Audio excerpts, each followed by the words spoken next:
तो last video में हम बेसिक फंक्शंस जान चुके हैं एसटीपी के, राइट, कि एसटीपी एक्चुअली करता क्या है। तो देखिए फंक्शन ऑफ एसटीपी अगर हम बात करें, मैं थोड़ा सा रिवाइज़ कर रहा हूँ यहाँ पे लास्ट की जो एक दो हमने स्लाइड्स छोड़ दी थी, कि एसटीपी का मेन काम क्या है, ये चुनना कि किन पोर्ट्स को आपका फॉरवर्डिंग स्टेट में डालना है और किन पोर्ट्स को ब्लॉकिंग स्टेट में डालना है, दैट्स इट।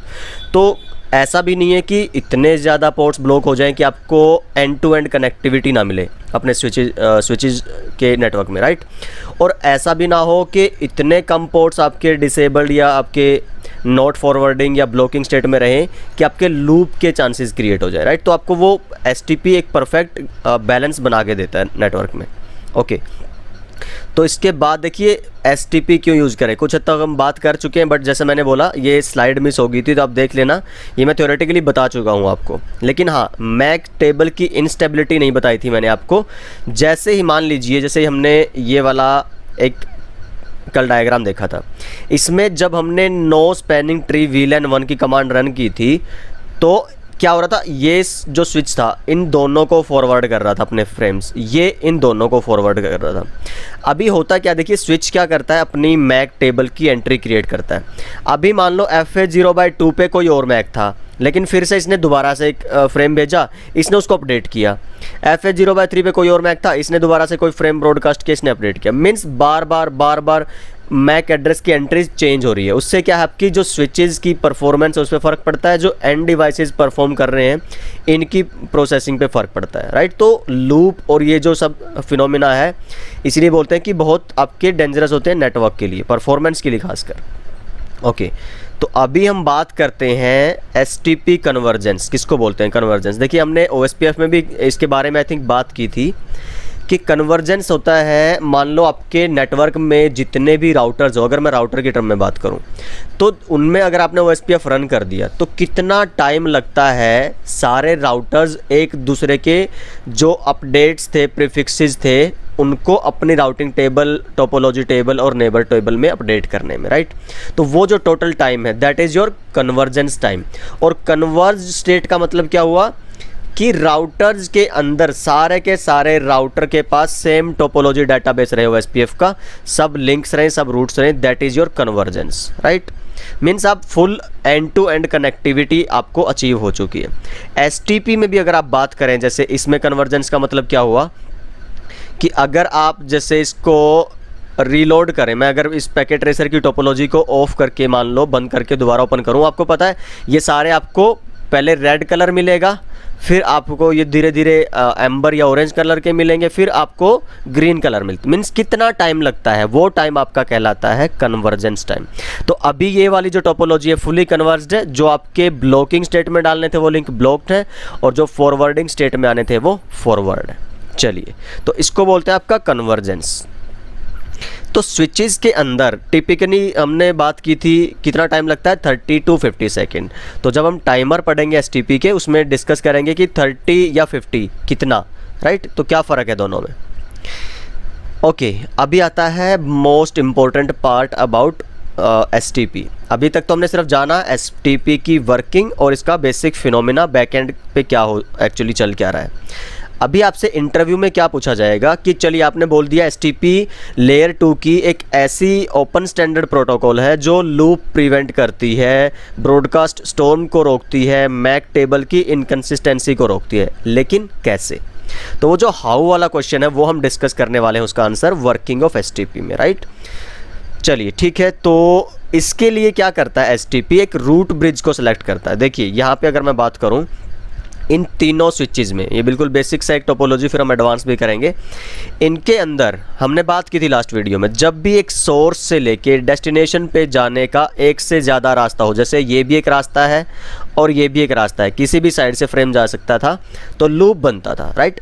उस लूप को रोकने के लिए हमने क्या कर दिया, STP ने क्या किया कि बस इन तीनों में से ना एक स्विच को मेन स्विच मान लो। मेन स्विच कैसे कि जितने भी फ्रेम जाएंगे ना, चाहे आपके 100 स्विच लगे हो चाहे आपके 1000, जितने भी फ्रेम जाएंगे वो सारे उस सिंगल स्विच से पास होके जाएंगे। इसका मतलब क्या हुआ, वही रास्ता उसको मिलेगा, सिंगल एक रास्ता, लेकिन उसके अलावा जो रास्ते होंगे वो STP कर देगा ब्लॉक। जैसे मैं इसी में एक एग्जांपल देके बताता हूँ कि सपोज करो ये वाला रूट बन चुका होगा, जिसमें ब्लॉकिंग पोर्ट है ना, वो कभी रूट हो नहीं सकता, ये याद रखना आप। क्यों नहीं हो सकता ये भी हम बात करेंगे। फिलहाल मान लो ये दोनों मेरे को टोटल ग्रीन दिख रहे हैं, इनमें से कोई भी एक क्या है, रूट बन चुका होगा। कैसे पहचानते हैं या फिर उसका काम क्या है रूट का? देखो ये मान लो रूट है, तो यहाँ से जाना पड़ेगा। मान लो ये वाला रूट है, चलिए इसको ले लेते हैं, थोड़ा सा ज़्यादा क्लियर होगा। जो फ्रेम आया ना यहाँ से, ये इधर से नहीं जा सकता, आपका ऊपर से जाना पड़ेगा उसको, ठीक है। तो एक रास्ता तो उसने क्या कर दिया, ऑटोमेटिकली ख़त्म कर दिया, ठीक। बट आप देखेंगे ऊपर वाला नहीं हो सकता रूट अगेन, क्योंकि इधर से तो ये जा नहीं सकता क्योंकि आगे ब्लॉक है। तो चलिए देख लेते हैं रूट को पहचानते कैसे, ये सारी कन्फ्यूजन दूर करते हैं, देखते हैं एसटीपी अपना जो रूट है उसको सेलेक्ट कैसे करता होगा, ठीक है। चलिए तो अगली स्लाइड में क्या लिखा है, सिलेक्शन प्रोसेस। तो इसमें ना 2 पैरामीटर हैं, आई थिंक इसके बाद कुछ और है, BPDU, ठीक है, बहुत बढ़िया। देखिए स्विचेस क्या करते हैं, हर एक 2 सेकंड में, मैं एक आपको आउटपुट दिखाता हूँ। स्विच के टाइमर में इसकी ज़्यादा बात करेंगे, बट स्टिल थोड़ा सा एक हिंट दे दूँ आपको। स्पैनिंग ट्री को वेरीफाई करने की कमांड क्या थी, शो स्पैनिंग ट्री, राइट। यहाँ पे क्या लिखा है, हेलो टाइम 2 सेकेंड। तो हर एक स्विच जो नेटवर्क में लगा है, आफ्टर एवरी 2 सेकेंड वो कुछ इंफॉर्मेशनल आपके कॉन्फ़िगरेशनल मैसेजेस या फिर जिसको फ्रेम्स बोलते हैं ना, वो फ्रेम जनरेट करता है हर एक 2 सेकंड में। और ये है इसके हेलो फ्रेम, एक तरह से आप बोल लीजिए। जैसे याद है राउटिंग प्रोटोकॉल्स क्या करती थी, ऑटोमेटिक बिहेवियर के लिए हेलो पैकेट जनरेट करती थी, राइट। एक राउटर अपने सारे नेबर्स को हेलो पैकेट भेजेगा, उसमें अपनी रूट की और या जो बाकी इन्फॉर्मेशन रहेगी वो भेजेगा, दूसरों से रिसीव करेगा, अपनी टेबल अपडेट करेगा, और ये सारा प्रोसेस चलता है। इसी वजह से डायनामिक राउटिंग प्रोटोकॉल्स ऑटोमेटिक है। अब एसटीपी भी ऑटोमेटिक है, ये आपको रन नहीं करना है, बैकएंड पे चलता है, आपको बस सिर्फ इसकी फंक्शनिंग समझनी है, राइट। अच्छा, अब ये जो पर 2 सेकंड हेलो जो आपके जा रहे हैं, जिनको नाम हमने क्या दिया है, उसमें हेलो पैकेट बोलते थे, इसमें BPDU बोलते हैं, bridge protocol data unit, right, BPDU। हर 2 सेकंड के बाद, इनका हेलो टाइमर कितना हुआ, 2 सेकंड, हर 2 सेकंड के बाद हर एक स्विच नेटवर्क में अपने सारे नेबर्स को मल्टीकास्ट करेगा कुछ फ्रेम्स, जिसका काम क्या है, आपका सबसे पहले जो फ्रेम्स भेजेगा, जो BPDU भेजेगा, उनका एक ही काम होगा, रूट ब्रिज सेलेक्ट करके देना, राइट। समझ पा रहे हैं, रूट ब्रिज सेलेक्ट करके देना। अब वो रूट कैसे सेलेक्ट करेंगे, जो BPDU है, देखिए उसके 2 पैरामीटर हैं, एक है प्रायोरिटी और एक है मैक एड्रेस, राइट। अब प्रायोरिटी का फंडा क्या है कि प्रायोरिटी जो है हर एक स्विच पे सेम रहती है। कैसे, प्रायोरिटी देखिए एक वैल्यू है आपकी स्विच में, 16 बिट की वैल्यू है 2 बाइट की, तो 2 की पावर 16 जब करते हैं आप 65,536 आएगा, लेकिन रेंज क्या रहेगी 0 से 65,535, कुछ ऐसा इसका चक्कर पड़ता है। लेकिन आपको जो याद रखना है वो ये है कि बाय डिफ़ॉल्ट हर एक स्विच की प्रायोरिटी वैल्यू सेम होती है। वो कितना, 32768 प्लस आपका VLAN ID। अभी देखिए हमने कोई और VLAN तो क्रिएट की नहीं है, तो सिर्फ कौन सी VLAN हमारे पास, 1 है ना। और जो हमारा STP है वो सिर्फ VLAN के बेसिस पे ही काम करता है, ये भी आपको याद रखना है। तो कितनी हुई आपकी प्रायोरिटी वैल्यू, 69। तो आप किसी भी स्विच पे जाके चेक करेंगे ना, प्रायोरिटी आपको यही मिलेगी। देखिए प्रायोरिटी कितना है, 32769। अच्छा, दूसरे स्विच पे जाके चेक करेंगे, इसमें भी प्रायोरिटी की वैल्यू सेम है। शो स्पैन करिए, देखिए सेम। अच्छा, जो पैरामीटर सेम हो गया, क्या उसके बेस पे आप कोई इलेक्शन कर सकते हैं, नो। तो आपको कोई यूनिक पैरामीटर देखना पड़ेगा। इसके लिए एसटीपी क्या करता है, दूसरा क्राइटेरिया यूज़ करता है जिसको बोलते हैं मैक एड्रेस। अब मैक कौन सा यूज़ करेगा, देखिए स्विच में तो बहुत सारे मैक एड्रेसेस है ना, तो आपको ध्यान रखना है जो VLAN है उसका मैक एड्रेस आपको चूज़ करना है। तो देखिए इस स्विच पे VLAN 1 पे मैक कितना, लास्ट में देखिए नोट सेट के आगे 0001.C744.ED5D, ये वाला। तो 0001C744 मैंने ये यहाँ पे लिख दिया है। इसी तरह से इस स्विच का VLAN का मैक कितना है, 000A, ये जो मैंने यहाँ पे लिखा है। और इस स्विच के जो VLAN 1 का मैक एड्रेस कितना है, 001011C8, तो मैंने ये यहाँ पे लिख दिया। तो अब STP का प्रोसेस क्या बोलता है, जो STA है, STP एल्गोरिदम, वो कहता है कि जिस भी स्विच पे मिनिमम आपको मैक एड्रेस होगा जिस भी VLAN का, वो क्या बनेगा स्विच आपका, रूट ब्रिज। अब आप यहाँ से मुझे सोच के बताइए, इन तीनों को कंपैरिजन करेंगे तो सबसे छोटा मैक कौन सा बनेगा। कंपेयर कैसे करते हैं, लेफ़्ट टू राइट। देखिए स्विच 1 का क्या था आपका, 0001 इस तरह से। स्विच 2 का क्या था आपका, स्विच 2 का 000A ओके। स्विच 3 का कितना है आपका 0010। अब कैसे कंपेयर करेंगे, यहाँ से लगना है लेफ़्ट टू राइट। देखिए 0 सब में सेम है ओके, इसके बेस पे कोई कंपैरिजन नहीं। अगली 0 सेम है, उससे अगला देखिए थर्ड नंबर पे 001, तो 1 तो बड़ा हो गया ना, तो इसका मतलब ये आपका रेस से इलेक्शन से बाहर हो गया, राइट। अब इन दोनों में देखेंगे 000 सेम है, यहाँ पे है 1 और यहाँ पे है A। अच्छा अब बात करें अगर 1 इज़ ग्रेटर और A इज़ ग्रेटर, A का मतलब हेक्साडेसिमल में होता है 10, राइट। A 10, B 11 और C 13, इस तरह से आपका A B C D E F जाता है 10 11 12 13 14 15 तक। तो A की वैल्यू कितनी हुई 10। अब आप बताइए 1 बड़ा हुआ कि A बड़ा हुआ, तो इसका मतलब हुआ A इज़ ग्रेटर देन 1। तो छोटा कौन सा बचा हमारा 1 वाला ना, तो इसलिए यहाँ से ये भी आपके रेस से बाहर। तो कौन सा बचा मैक एड्रेस, ये वाला। तो ये जो स्विच था, जो भी ये स्विच 1 होगा या 2 होगा, हमारे केस में ये 1 है, ये आपका क्या बनेगा रूट ब्रिज। तो मैं यहाँ लिख देता हूँ रूट ब्रिज। तो इस तरह से आपको सेलेक्ट करना है कि कौन सा स्विच रूट बनेगा। आपको बहुत सारे ऐसे मैक एड्रेस दे दिए जाएंगे, जैसे 4 मैक एड्रेस दे दिए, एक स्विच 1 के VLAN 1 का, एक स्विच 2 की VLAN 1 का, और इसी तरह से। तो जिस भी स्विच की VLAN पे मिनिमम मैक एड्रेस मिलेगा आपको लोवेस्ट, वो आपका क्या बनेगा रूट ब्रिज। अच्छा एक और मैं थोड़ा सा यहाँ पे आपको सिनेरियो लेके बताता हूँ। जैसे ये स्विचेज लेते हैं 4, 1 2 3 4। अब इन चारों को मैं एक दूसरे से जोड़ता हूँ, राइट। देखते हैं कि कौन सा आपका रूट बनने वाला है।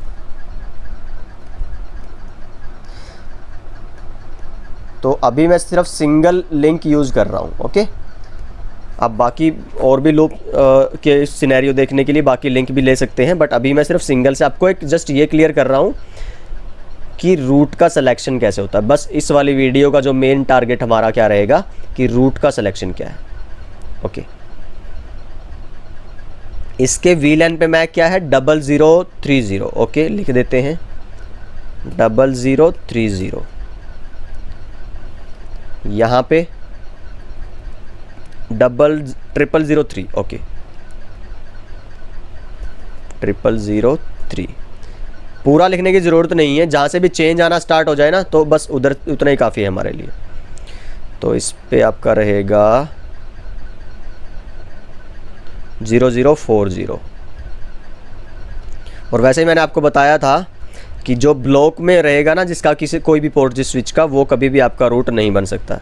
पर ये तो पैकेट ट्रेसर में देख पा रहे हैं हम, एक्चुअल में तो ऐसे नहीं देख पाएंगे ना। 00E0 इसका रहा 00E0। अच्छा अब आप कंपेयर करिए ज़रा और ख़ुद से मुझे बताइए कि कौन सा स्विच आपका रूट ब्रिज बनना चाहिए। Got the answer. तो कौन सा हुआ 000000। यहाँ पे E43, यहाँ पे 000 है, इसका मतलब ये सबसे छोटा है आपका। तो ये क्या बनेगा आपका रूट, राइट। तो ये क्या बना रूट। अच्छा अब ये तो हमने यहाँ पे देखा, पर एक्चुअल में तो आपको नहीं देख पाएंगे ना ऐसे, ये तो पैकेट ट्रेसर है। एक्चुअल में देखने के लिए आपको क्या करना पड़ेगा, स्विच पे जाएंगे। जैसे मैंने इसको रूट बोला था ना ये वाला, ठीक है। इस पर ट्राई करते हैं एक बार कि शो स्पैनिंग ट्री जब हमने चलाई थी कमांड, तो ये देखिए ऐसे लिखा आएगा। एक मिलेगी आपको रूट आईडी, एक लिखा मिलेगा आपको ब्रिज आईडी। ये मैं डिस्कस करूँगा अभी थोड़ी देर में, बताऊँगा रूट आईडी क्या और ब्रिज आईडी क्या। बहुत इंटरेस्टिंग कंसेप्ट है एसटीपी के, इन्हीं के थ्रू चलता है सारा कुछ। अच्छा यहाँ पे देखिए रूट आईडी में लिखा मिलेगा जो भी स्विच आपका रूट बना होगा ना, रूट ब्रिज बना होगा, उसकी वैल्यूज़ लिखी होंगी यहाँ पे सारी। और यहाँ पे ब्रिज आईडी में लिखी होंगी जो स्विच है खुद उसकी आईडी। अब जो भी ब्रिज, दोबारा से बोलता हूँ, रूट आईडी में लिखी मिलेंगी उस स्विच की एड्रेस या आइडेंटिफिकेशन जो रूट बना होगा, और ब्रिज आईडी में लिखी मिलेंगी जिस स्विच पे आप चेक कर रहे हो उसकी खुद की आइडेंटिफिकेशन, राइट। तो देखिए अगर ये स्विच रूट ब्रिज बना होता तो इसमें ये दोनों वैल्यू सेम मिलनी चाहिए ना, क्योंकि ये खुद ही क्या है आपका रूट है, तो इसकी bridge ID root ID same होनी चाहिए। तो देखो this bridge is the root, तो ये वाला क्या है आपका रूट है ओके। इसमें देखो 0001 0001 मैक एड्रेस सेम है ना, इसका मतलब दोनों आईडी सेम है। ऐसा सिर्फ कहाँ मिलेगा आपको, रूट ब्रिज में, बाकी किसी भी स्विच पे आपको ऐसा नहीं मिल सकता। कैसे, देखिए शो स्पैन करेंगे, इसका मैक एड्रेस कितना है 000001 और इसका कितना है 000। इसका मतलब क्या हुआ, ये है इस स्विच की, स्विच 2 की खुद की आइडेंटिफिकेशन, इसके एड्रेसेस, राइट। लेकिन ये है नेटवर्क में चुने हुए रूट ब्रिज की आइडेंटिफिकेशन, राइट। तो जिस स्विच पे लिखा मिलेगा this bridge is the root, वो आपका क्या रहेगा, रूट ब्रिज। इस तरह से आपने चुनना है। और भी एक दो पैरामीटर हैं कि जिस बेस पे आप पहचान सकते हैं, वो हम आगे देखेंगे। फिलहाल जस्ट शो स्पैनिंग ट्री करिए, जिस भी स्विच में लिखा रहेगा this is the root bridge, तो वो क्या रहेगा आपका रूट। जैसे मैं इस वाले स्विच में चेक करता हूँ एक बार, इनेबल शो स्पैन, तो ये जो दूसरी टोपोलॉजी बनाई थी हमने, है ना, तो इसमें कहीं नहीं लिखा है कि दिस इज़ द रूट, है ना। तो इसका मतलब क्या हुआ, ये रूट नहीं है आपका। जो ब्लॉकिंग था वो हो ही नहीं सकता, तो ये रूट था। चलो इस पर चेक करते हैं एक बार कि हमने जो चुना था वो सही है या नहीं है। ओके, शो स्पैन या spanning tree, enter see, this bridge is the root. तो ये एक तरीका है जिसके थ्रू एसटीपी अपना जो रूट ब्रिज चुनती है, और जैसे इसने चुना होगा बैक एंड पे, उसी तरीके से हमने पहचाना है फ्रंट एंड पे कमांड के ज़रिए, इंटरफेस के ज़रिए, कि कैसे कोई स्विच आपका रूट ब्रिज बनता है। ओके, आई थिंक इस वीडियो में इतना काफ़ी कर चुके हैं हम। सिर्फ हमने क्या देखा है कि रूट ब्रिज का सिलेक्शन कैसे होता है और उसके थ्रू लूप को कैसे रोका जाता है। तो ये आपके BPDU हेलोज़ की हमने बात की, ठीक है।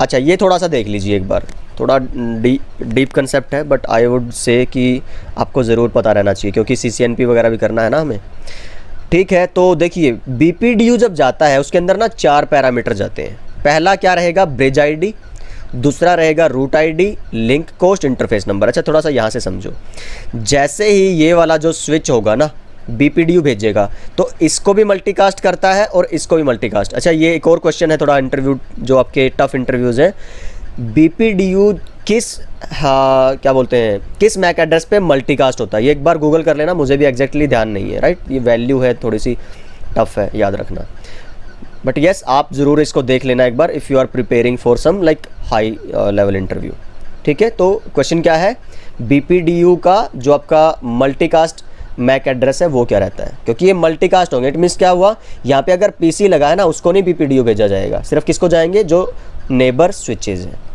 अच्छा, तो जैसे ही, अच्छा एक और चीज़ याद रखिए, जो स्विच भेजेगा ना BPDU, वो हर एक पोर्ट से भेजेगा, FH0/1 से भी और FH0/2 से। मीन्स ये स्विच दोनों पोर्ट से BPDU रिसीव भी करेगा और BPDU सेंड भी करेगा, राइट, हर एक 2 सेकंड में। और ये ज़रूरी नहीं 2 सेकंड, रूट पे जाके आप इसको चेंज भी कर सकते हो, वो थोड़ा अभी हम नहीं कर रहे डिस्कस, बट यस STP में जो रूट है वही डिसाइड करता है कि BPDUs का जो हेलो टाइमर है वो कितना रहेगा। बाय डिफ़ॉल्ट कितना है वो, 2 सेकेंड्स। ओके, तो देखते हैं उसके अंदर रहेगा क्या। जो हम बात करें ना BPDU का फॉर्मेट, एक्चुअली है तो वो फ्रेम ना, उसके अंदर इन्फॉर्मेशन होगी।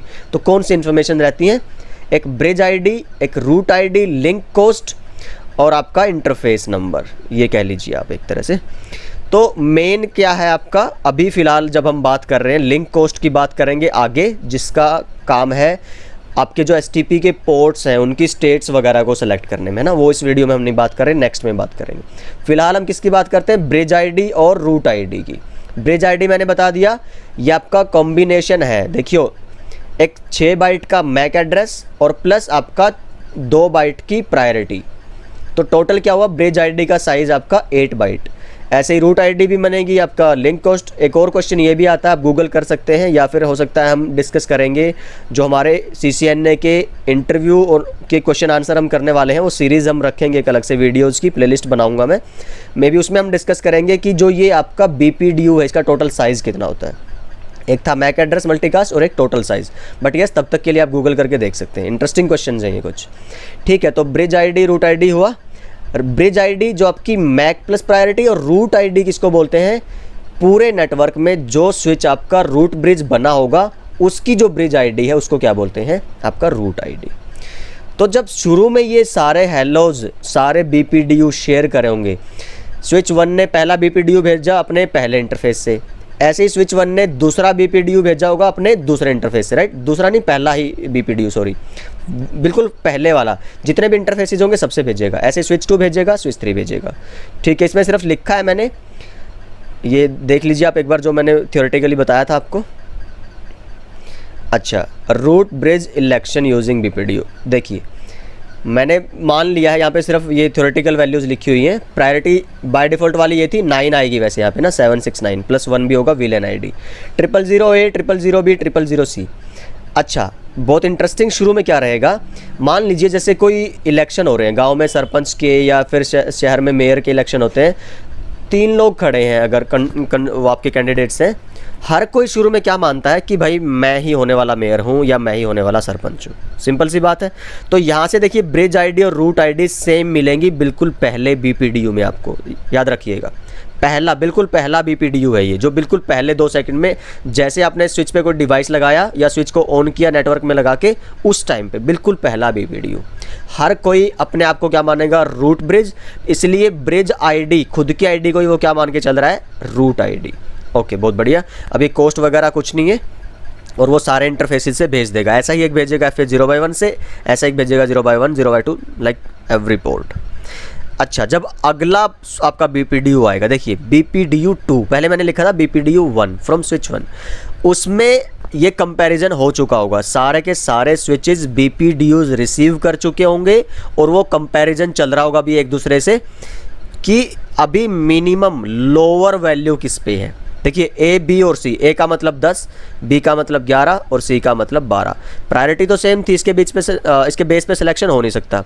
किसके बेस पे सिलेक्शन होना है आपका, इस मैक के बेस पे। तो जो लोवेस्ट रहेगा, लोवेस्ट कौन सा, A, तो ये जो अब आपकी ID है ये हर एक BPDU में रूट ID की तरह जाएगी। अब चुन लिया गया है कि जिस भी स्विच पे ये वाली ID है वो अब पूरे स्विच में क्या है, एक रूट ब्रिज है, सारे के सारे फ्रेम अब उसी के थ्रू पास आएंगे, राइट। अब उस पर बर्डन भी बढ़ेगा नो डाउट, लेकिन वो लूप भी रोक के देगा आपको। चलिए, एक और बात आती है यहाँ पे, superior BPDU and inferior BPDU। जैसे ही ये हर 2 सेकंड में स्विच रिसीव करता रहता है ना आपके BPDUs को, तो वो चेक करता रहेगा एक दूसरे से कंपेयर करके कि कहीं कोई ऐसा BPDU तो नहीं आया जिसकी वैल्यू, जो आपकी ये मैक की वैल्यू या प्रायोरिटी की वैल्यू मेरे वाली वैल्यू से कम है, तो उसको बोलते हैं सुपीरियर वैल्यू, राइट। मान लो रूट ब्रिज था स्विच नंबर 1, उसने एक आने वाले टाइम में ऐसा BPDU रिसीव किया जिसकी प्रायोरिटी वैल्यू इससे कम थी, मान लो 32,768 की जगह उसमें 4096 प्रायोरिटी वैल्यू है। ऐसा हम कर सकते हैं, आगे पढ़ेंगे प्रायोरिटी वैल्यू के बेस पे रूट ब्रिज कैसे चुनना है। बट अगर ऐसा होता है तो ये जो ब्रिज था अभी, ये क्या मान लेगा अपने आप को, इन्फीरियर, और दूसरे को क्या मानेगा, सुपीरियर। तो उस तरह के BPDU को क्या बोलते हैं, सुपीरियर BPDUs, राइट, जिसमें ये जो वैल्यू है या तो प्रायोरिटी की या मैक की वो खुद वाले से कम रहती है। ओके देन, तो आप वेरीफाई कर सकते हैं, मैंने आपको बता दिया है कि कैसे चेक करना। शो स्पैनिंग ट्री में this bridge is the root, जिस भी स्विच पे ऐसा लिखा मिलेगा वही आपका रूट ब्रिज बनेगा। ऑपरेशंस की हम बात कर चुके हैं। चलिए फिर इतना इस वीडियो में काफ़ी है, I think half an hour के करीब की वीडियो होने वाली है, तो बाकी हम करने वाले हैं नेक्स्ट वीडियो में। ओके गाइज, तो टिल देन सीखते रहिए, सिखाते रहिए और मस्त रहिए। मिलते हैं अगली वाली वीडियो में। Thank you, bye bye.